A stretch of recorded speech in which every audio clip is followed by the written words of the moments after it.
Hi friends, எல்லாரும் எப்படி இருக்கீங்க? இன்னைக்கு நம்ம வீட்ல என்ன சாப்பாடுன்னு பார்த்தீங்கன்னா, கருவாட்டு குழம்பு தான். கருவாட்டு குழம்பு ஏற்கனவே வச்சாச்சு. அதனால இன்னைக்கு கருவாட்டு குழம்புக்கு தொட்டுக்க வந்து கோஸ் பொரியலும், கீரை பொரியலும் தான் செய்ய போறேன். வாங்க எப்படி செய்யலாம்னு பார்க்கலாம். பாருங்க, கீரைக்கு ஒரு அரை டீஸ்பூன் மிளகும், அரை டீஸ்பூன் சின்ன ஜீரகத்தையும் நம்ம தட்டிட்டு வந்துடலாம். நம்ம இப்போ கீரை பொரியல் பண்ண போகிறோம். அதுக்கு ஒரு 2 பெரிய வெங்காயம், ஒரு டீஸ்பூன் கடலைப்பருப்பு, 2 பட்டை மிளகா, அரைக்கீரை செருவா அரிஞ்சு வச்சுருக்கேன். சிம்பிளாக 2 நிமிஷத்தில் கீரை பொரியல் செஞ்சிடலாம். வாங்க எப்படி செய்யலான்னு பார்க்கலாம். பாத்திரம் வச்சாச்சு. இப்போ தேவையான அளவுக்கு எண்ணெய் ஊற்றிக்கலாம். கீரைக்கு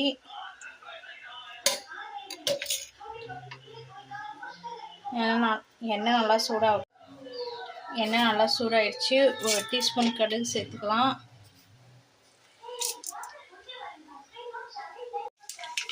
கடுகு நல்லா பொரியுது. இதில் நம்ம இப்போ கடலைப்பருப்பு சேர்த்துக்கலாம்.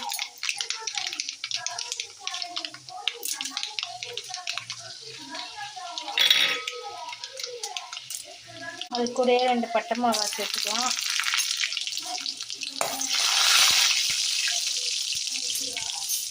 அது கூட நம்ம வெட்டி வச்ச பெரிய வெங்காயத்தை சேர்த்துக்கலாம்.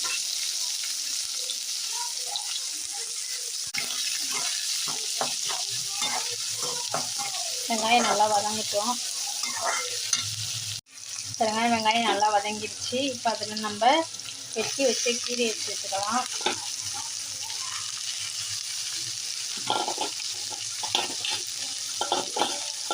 அதை நல்லா கிண்டி வச்சுக்கலாம். பாருங்க, கீரை நல்லா கிண்டிடுச்சு. இப்போ வந்து இதில் கீரைக்கு தேவையான அளவுக்கு உப்பு சேர்த்துக்கலாம்.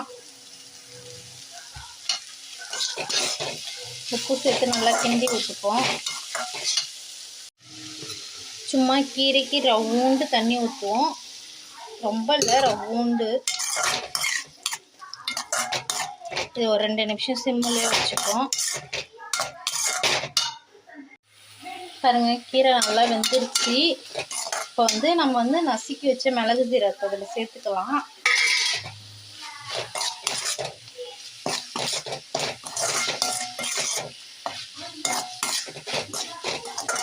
ஒரு 2 நிமிஷம் இருக்கு.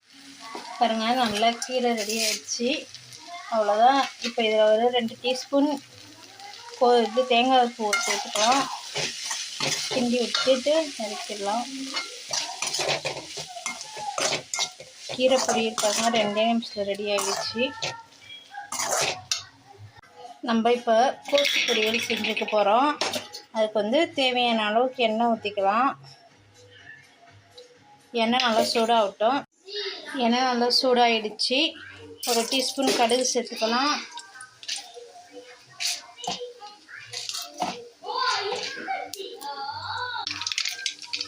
ஒரு டீஸ்பூன் கடலைப்பருப்பு சேர்த்துக்கலாம்.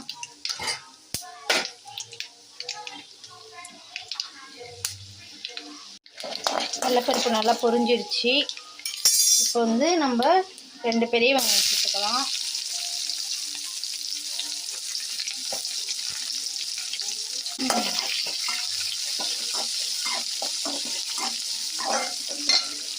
அது கூட ஒரு 3 பச்சை மிளகா சேர்த்துக்கலாம்.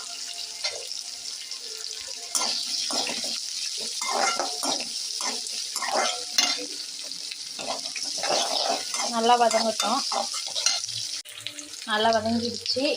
அது கூட கொஞ்சம் கருவேப்பிலை சேர்த்துக்கலாம்.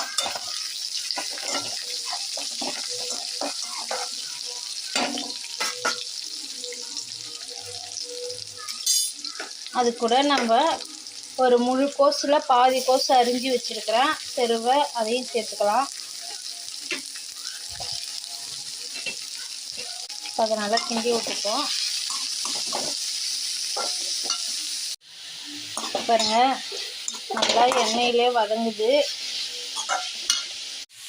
பாருங்க, நல்லா கிண்டி விட்டாச்சு. இப்போ கொஞ்சம் தேவையான அளவுக்கு உப்பு சேர்த்துக்கலாம். அதில் உப்பு சேர்த்து நல்லா கிண்டி விடுவோம்.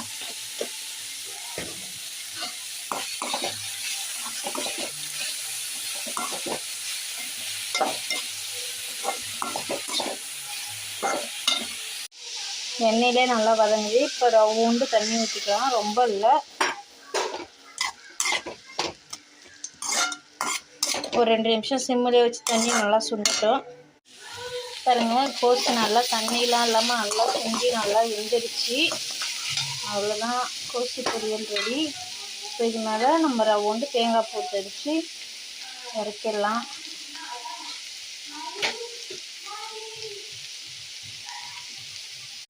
நல்லா தேங்காய் பூ போட்டு நல்லா கிண்டியாச்சு.